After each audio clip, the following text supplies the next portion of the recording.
A mensagem de hoje tem como título Amor Vivo. O que é amor? Ou quem é amor? Jesus é amor. E como que a gente sabe que uma coisa está viva? Como que a gente pode saber que uma coisa está viva?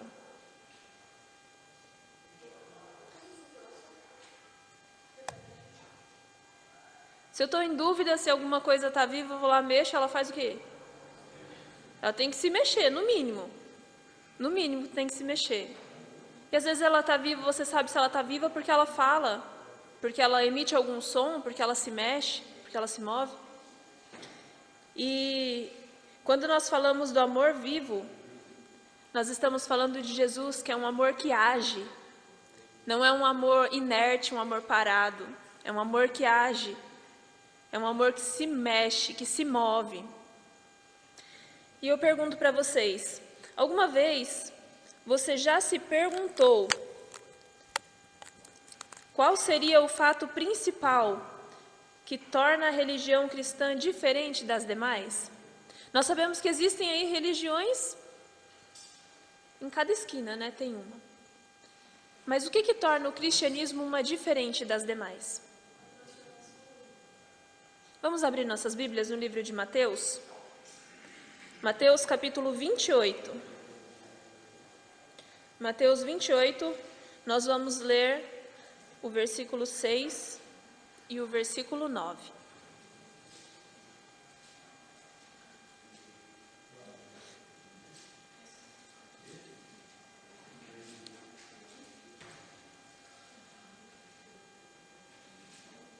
Mateus, capítulo 28, versículo 6 e versículo 9. Na minha versão diz assim: Ele não está aqui, já foi ressuscitado, como tinha dito.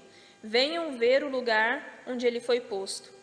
E o versículo 9 diz: De repente, Jesus se encontrou com elas e disse: Que a paz esteja com vocês. Elas chegaram perto dele, abraçaram, caíram aos seus pés e o adoraram.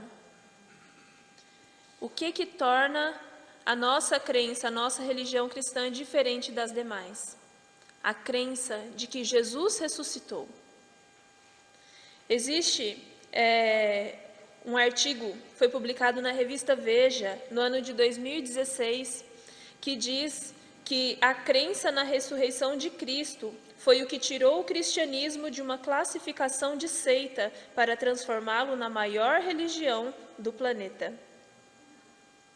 Nós só temos esperança de uma vida eterna porque Jesus morreu por nós. Ele tomou sobre si os nossos pecados. Ele morreu porque o salário do pecado é a morte. Ele foi crucificado e ele ressuscitou.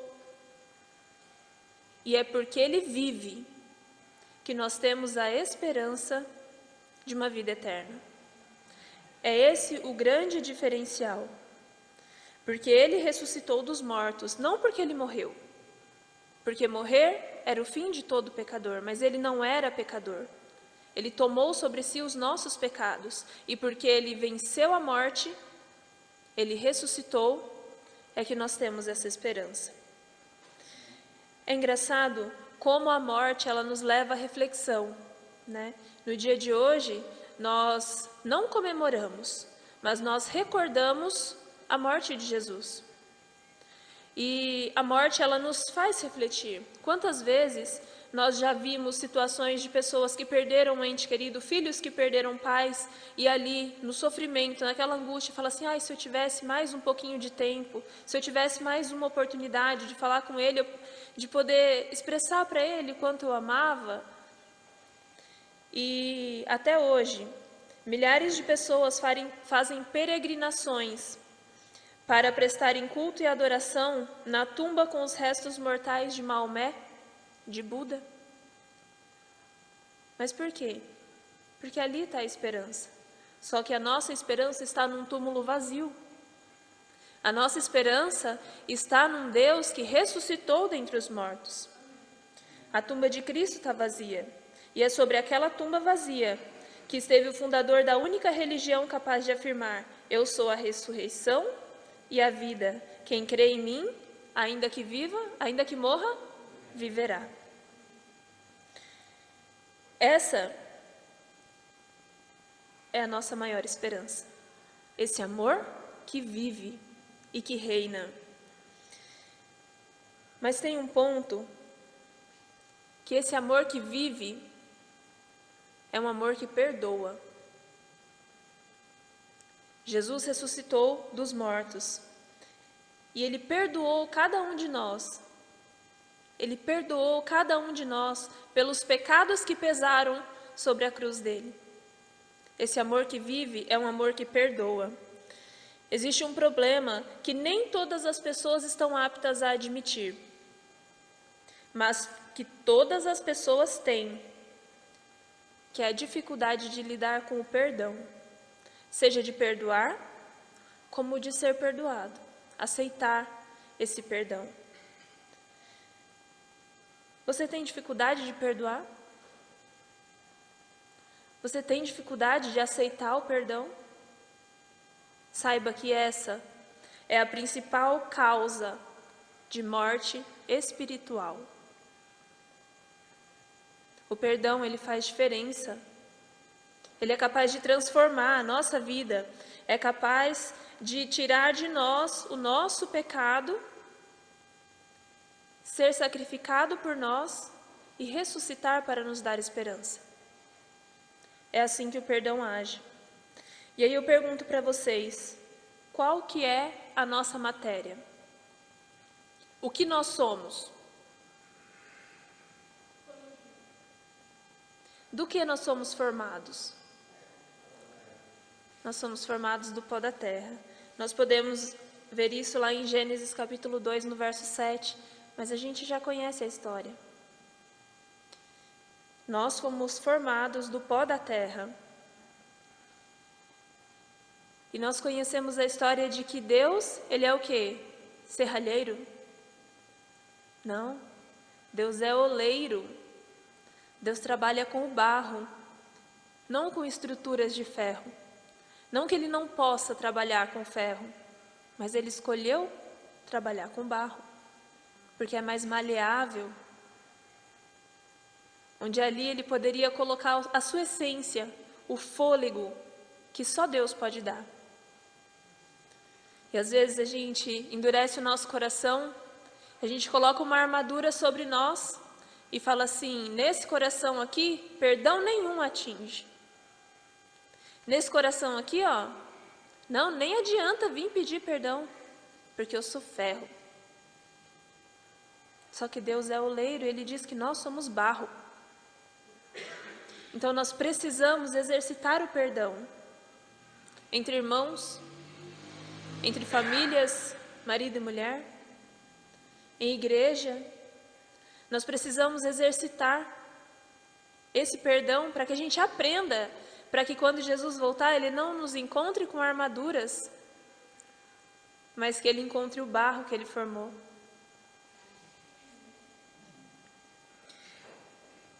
Se só existe vida plena com Cristo, você já parou para pensar que quando existe uma separação entre você e Deus, tudo o que você tem a fazer é confessar o seu pecado?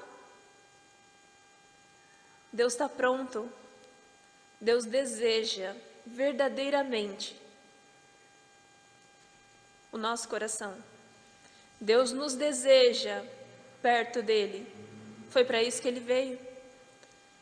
Foi para isso que Ele morreu. E foi para isso que Ele ressuscitou. Será que o amor que nós temos uns pelos outros, pelos nossos irmãos, será que é um amor que realmente se importa? É um amor que vive? Será que eu estou refletindo Jesus na minha vida? Para que esse amor, que é Jesus, que vive em mim, que se move, tem se movido na vida do meu irmão, do meu vizinho, do meu colega de trabalho? Jesus, Ele foi Mesmo em agonia, desespero e frustração, Jesus foi amável. Você pode pensar que seria mais atencioso se não fosse tão ocupado? Pode. A gente pode até pensar. Mas quanto tempo faz que a gente não dá atenção, que esse amor que vive não tem se movido em favor do seu irmão, do meu irmão?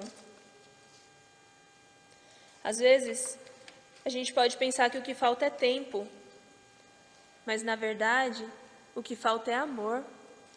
O que falta é despertar esse amor que está adormecido, porque se Jesus vive em nós, nós temos amor, porque Jesus é amor. Então, se Jesus vive em nós, nós precisamos despertar esse amor que está adormecido, para que esse amor, ele se mova, ele haja em favor dos nossos irmãos.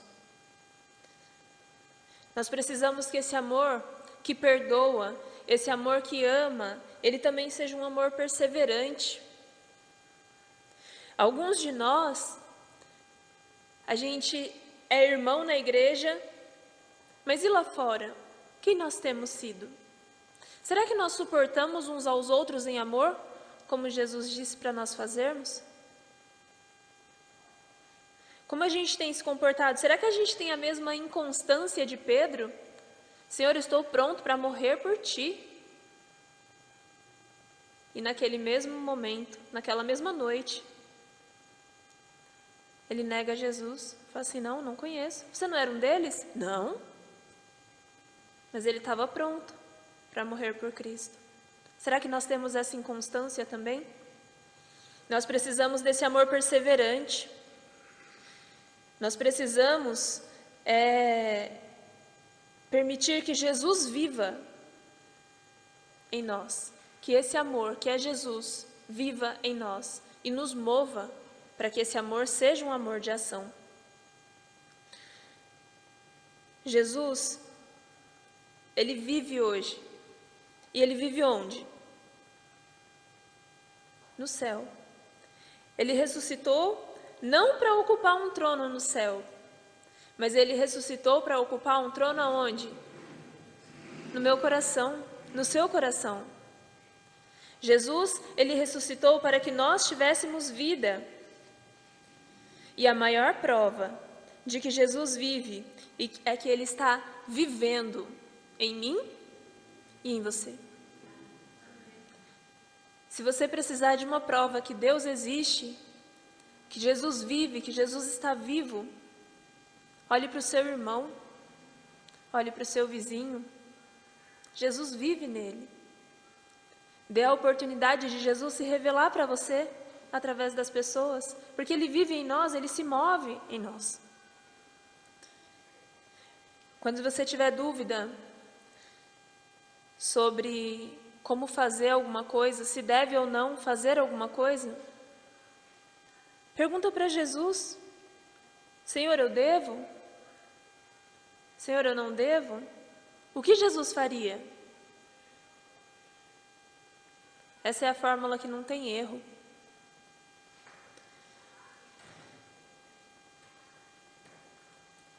Jesus é a ressurreição de Jesus é a maior certeza que nós temos de vida eterna. Que cada um de nós possamos abrir os nossos olhos para observar a imensidão de evidências que Jesus nos dá de sua existência. Que cada um de nós possa perceber que Jesus vive no seu irmão, na sua esposa, no seu esposo, na sua esposa, no seu esposo, na sua família, na sua casa, no seu lar, com seus vizinhos, os seus filhos. Quando a gente parar de procurar desculpas, parar de encontrar defeitos, a gente começar a lembrar de que nós somos feitos à imagem e semelhança de Deus, tanto eu, quanto você, todos nós. Aí a gente vai passar a amar mais os nossos irmãos, os nossos amigos, os nossos vizinhos, a nossa família. E quando a gente perceber que o tempo não é dificuldade, quando a gente perceber que quando a gente quer, a gente dá um jeito, a gente entende que a falta de tempo não é meramente falta de tempo, é falta de amor. Que Deus nos ajude a amar mais e a se mover por esse amor, que é algo que incomoda. Alguém já teve dormência no pé? Quando você acorda o pé, como é que fica? Você fica incomodado ali, você não consegue ficar parado. Então que esse amor que dorme dentro de cada um de nós, que talvez durma em cada um de nós, possa ser acordado nessa noite. Que nós possamos ser incomodados por esse Espírito que nos faz querer ir mais longe, que nos faz querer alcançar o nosso irmão, o nosso vizinho, o nosso amigo. Porque nós temos essa esperança de vida eterna. Que Deus nos abençoe e nos ajude a cada dia andarmos cada vez mais perto dele.